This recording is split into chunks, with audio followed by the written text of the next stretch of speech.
Hey everybody, John Ramdian and Robin Black with you here in our FN studios. Bellator went down this past Saturday night. Everybody anticipating the heavyweight showdown between the Ultimate Fighter alum Matt Mitrione and one of the greatest fighters to ever compete in the game, according to a lot of people, Fedor Emelianenko. I didn't see the fight. How was it? Yeah, the fight didn't happen. Matt Mitrione didn't feel well, could not take part in the fight with Fedor. However, Scott Coker said, down the road, we're going to make this fight happen sometime in May or June. Fedor, Matt Mitrione. However, there was a couple of other interesting things that happened. Former Strikeforce lightweight champion Josh Thomson losing to Pitbull, getting himself knocked out, despite the fact that he looked good, especially given the fact that he has been, raised in the game of mixed martial arts, no holds barred into MMA, been in the game for a lot of years, and he looked pretty good in the early stages. I thought he did.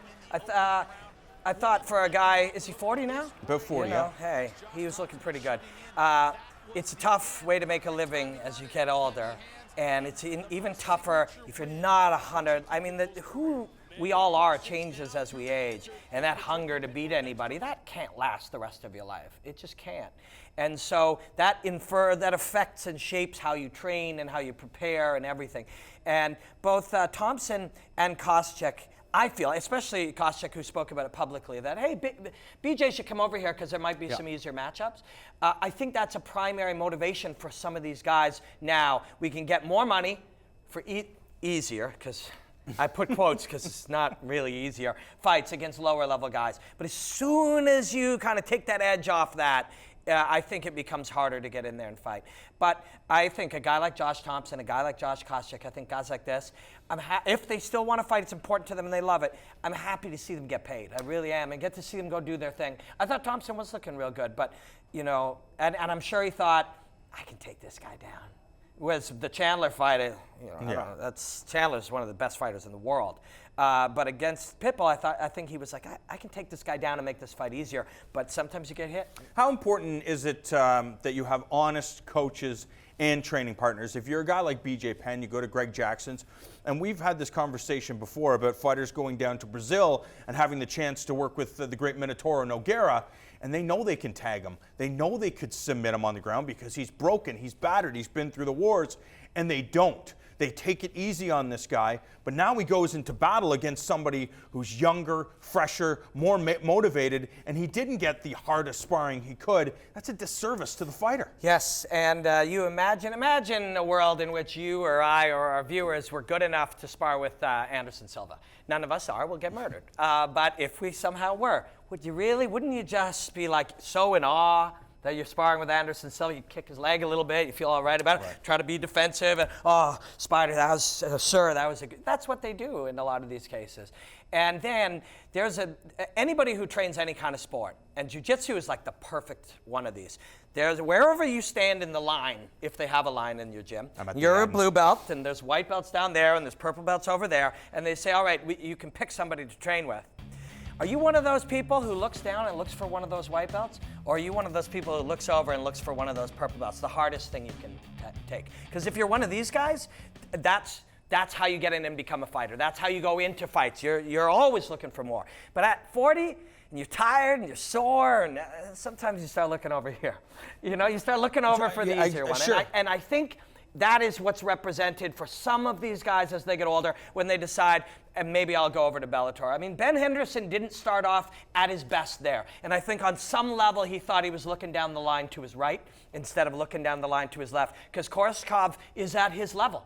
But if he approached Koscheck as he was one of the lower guys in the gym, and he did that mentally, that's where they kind of end up like that. But if you're a guy like BJ Penn or Josh Koscheck or Josh Thomson, and you're looking up because you still want to challenge yourself, you've been a champion, or you've been a title challenger in Koscheck's case, you look up there at the purple belt, aren't you expecting the purple belt is going to give you their all instead of just playing with you, so when you leave the match, I did pretty good against this purple belt, brown belt, or whatever. For BJ Penn, you go into this gym at Greg Jackson's, you get lit up by these guys really hard. You leave, maybe I shouldn't be doing this at my age.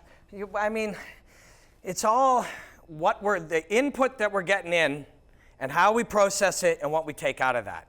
if you get beat up, if you're in there with Diego, who BJ beat up for 4.5 rounds, and you're sparring with Diego, and now Diego's touching you up a little bit. I'm not saying that would or does happen. Yep. You can get out of that and go, see, I still got it, man. That kid hit me, and I was still ready to go. You can always look for the answer you want to find, you know? You always can. So, yeah, I got beat up by a 22-year-old. Yeah, but I still got it, man. I'm tough enough to take it. I'm BJ Penn. You can always find the answer you want to find when you look at that. Matt Mitrione, Fedor Emelianenko, it's the fight people were anticipating because I saw a bunch of posts, Mike Guyman being one of them, Matt Mitrione, his buddies off the card, so I'm not watching the Bellator event. Yeah. And I think that was probably a lot of people that felt that, as much as they were interested in Josh Thomson, sorry, who's his opponent? Josh Koscheck, who's his opponent? Yeah. Czech Congo, who's his opponent? So when you look at those factors, you can understand that the interest level just wasn't there. However, if it had been Fedor and Chael Sonnen, like they were rumoring,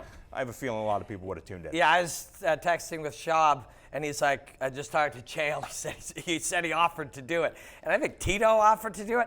I mean, I'm sure that Bellator would have loved to have somebody stepped in. Would you be happier to be able to promote Tito versus Fedor or Chael versus Fedor? Yes, but I mean, a lot of promotion and word is done instantaneously these days. If all of a sudden, guys, did you hear Chael's fighting Fedor? The micro, the momentary, the dense 3 hours before the fight would be so lit with Fedor versus That's Tito very true. or Fedor versus Chael. You might have got something What about out of ticket it. sales? So if it's one of those things, you get a notice, but you're out of town now. Yeah. Oh, yeah, true. Yeah, so ticket sales, that would definitely hurt it. But I would have loved to see one of those fights. Fedor will be back. There's a lot of our conversations these days, the reality of talking about a Johnny Hendricks or a George St. Pierre or a Anderson Silva, or Vitor. We're recognizing age now. We've been following, and these people have been doing this sport since the late 90s now. So there's some old dudes in it. And Fedor is becoming one of these. And Anderson Silva, Fedor Emelianenko, George St. Pierre. We're talking about some of the greatest fighters ever, and they're becoming in the twilight of their life. So we have different expectations from them, but I still want to see Fedor fight at least one more time. And Fedor, him not taking a short notice fight, is it because you look at it and he is, in the twilight of his career, so to speak? He's got to be intelligent when it comes to taking specific opponents because it's like, I want a game plan. I want to be ready. I don't want the script to be flipped. Yeah, if I'll face Chael Sonnen, but I want to be ready to face Chael Sonnen instead of I'm preparing one way and I have a completely different opponent. Yeah, Chael's, he's a southpaw with a pretty heavy overhand left that'll get in on your hips. But I do want to see that fight. Me too. And I still want to see Fedor's guard. We have been armbarring guys from there. You get Chael in an armbar, it'd be really cool. But the truth is, regardless of what Fedor may or may not have said in passing, I don't think the commission, was this in California? California, this wasn't happening regardless. It's cool that that Chael would have taken it. Respect to Chael and Tito. But and I'd like to see those fights. But I hope we do get to see Fedor fight. Word is Fedor and Matt Mitrione will get it on in May or June to entertain the fans. What version will we see of Fedor Emelianenko?